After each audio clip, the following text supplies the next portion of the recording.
kung kanino gusto tumulong ng tao. Kung yun yung tao na-appreciate ko. And guess what? And Yan, FYI isda. lang pala, hindi lang naman si Unlimited Diwata yung na tinutulungan manok. ko. Ang dami ko natutulungan. Yung isang Okra, pulubi na namit ko doon kamatis, or nung taong grasa or homeless na sausawan namit ko doon bagoong. sa pagpunta ko kay Diwata. Yung staff ko na nandun. Yung binigyan ko ng 10 kyaw. Binigyan ko din ng giant poodle na imported. Libre tirahan. May sarili ng kama. Walang ginagastos. Libre pagkain kahit ilang beses kumain. Di ba? Alam mo yun, tapos ginawan ko pa ng page kasi nga para ang dami na nagsusupport sa kanya. From wala yun, ako pa nagawa ng page 0 to di ba? Kaya sa mga magsasabi na tinulungan ko sa si Diwata kasi trending, bakit yung tinulungan ko wala namang followers yun, di ba? And ang dami-dami kong tinutulungan, guys. Hindi lang po si Diwata, ang dami-dami kong tinutulungan ng mga taong mas nangangailangan. Yan araw-araw, ang dami namin tinutulungan. And hindi na lahat na po-post namin sa social media. And sa sinabi pa na content lang doon, pagbibigay ko ng 1M kay Diwata. Nakita niyo kung gano'n siya halos mangiyak-ngiyak na nung binigay ko yun sa kanya, di ba?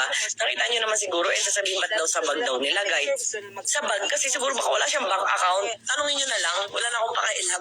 Kung isipin niyo na content lang yun or what, wala akong pakailam. Basta sabi ko nga, kung peke ang pagbibigay ko ng 1M kay Diwata, mag-LBM ako ng 1 taon, pero kung totoo, mag-LBM ka ng 10 taon. Ayan, di ba? Alam mo yun, parang tapos yung mga sasakyan doon namin, peke, mga pineflex ko. Alam nyo guys, hindi ako for the flex or hindi ako sinungaling na tao. Ayun, ayaw nga ng tao sinungaling eh. So hindi ako for the flex na hindi naman sa amin. Yung mga pineflex namin, amin lahat yan. And sa sinasabi na installment, kung pa naisabi na wala akong utang kahit piso sa bangko, kung pa na ako installment, kapal naman ang mukha ko, di ba ako nahiya sa teller sa bangko, di ba? Ayun, sinasabi ko nga na hanggat hindi kayang i-cash, huwag bumili. Kung meron pang biling kayang i-cash, bumibili ako. Ganun yung motto ko in life. Ayoko yung mga napapanood ko sa teleserye na yumaman tas dahil di mabayaran yung utang sa bangko, hinatak yung mga property. Kakanood ko talaga ito ng teleserye nung bata pa. Ayun lang. Tapos sasabihin pa na, kinokontent ko lang sa si Diwata dahil sikat. Bakit ngayon kinokontent mo kami? Kasi, di ba?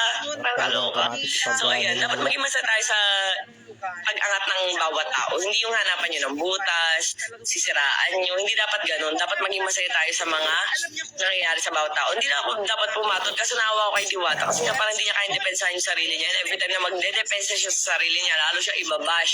Kaysa lumalaki yung ulo ko, kaysa sumasama ugali. Hindi po siya sumasama ang ugali. Mabait pa rin po si Diwata. Kung ano pagkakilala ko sa kanya, ganun pa rin. Sabi nga ng asawa ko, pagod lang yung tao kasi inaabala minsan eh.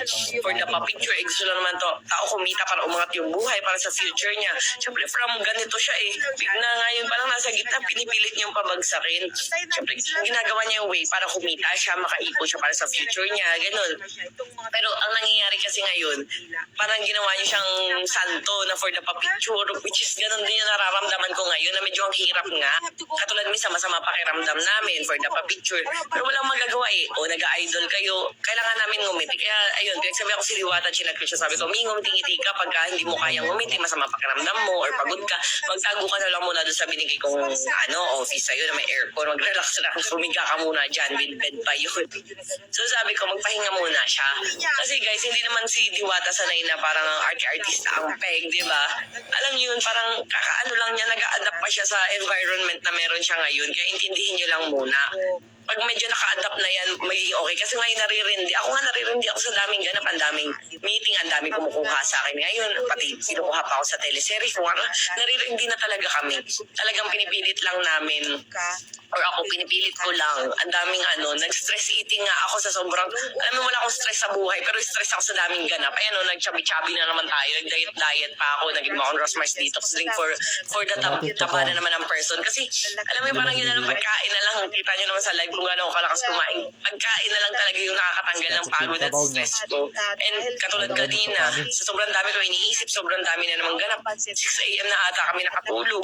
Noong last time, nagkape ako 6 a.m. Din, alam mo, parang wala na akong tulog. Tapos nag-live pa, pinagsasabay-sabay ko ang pagiging nanay, asawa, employer, CEO ng brand. Basta alam mo yun, parang ang dami, nakakapagod. Tapos kinukuha pa ako sa mga pag-aartista. Alam mo yung hati-hatiin ko na yung katawan ko. Diba? So, ayan. Maintindihan ko bakit may mga tao na pag may umaangat, gusto agad ibaba. Na parang dapat diba maging masaya tayo. Ako nga, kung tutuusin, kalaban ko sa pagpapares si Diwata, pero hindi ko iniisip yun, sinusuportahan ko pa rin siya. Diba? Talagang pinopromote ko pa rin siya, pinagtatanggol ko pa rin siya. Kasi hindi ko siya tinitingnan as kalaban or kaaway or what. Sinusuportahan. Ganun dapat, diba? Hilahan pataas, hindi pag may umaangat, hinihila agad pababa. O ayan, mag-register ka na sa live event ko.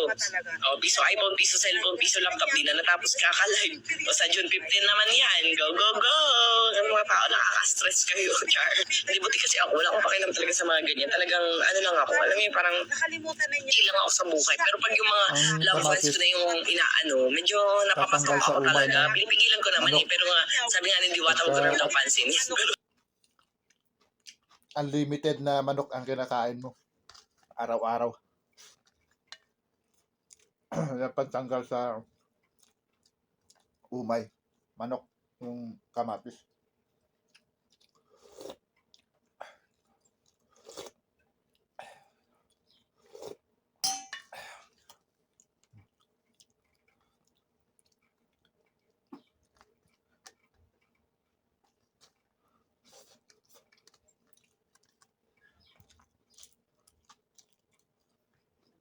So,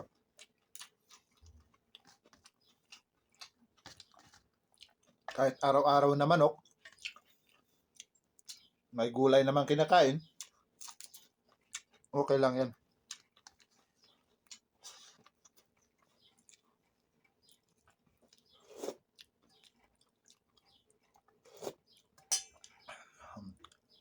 Tapos,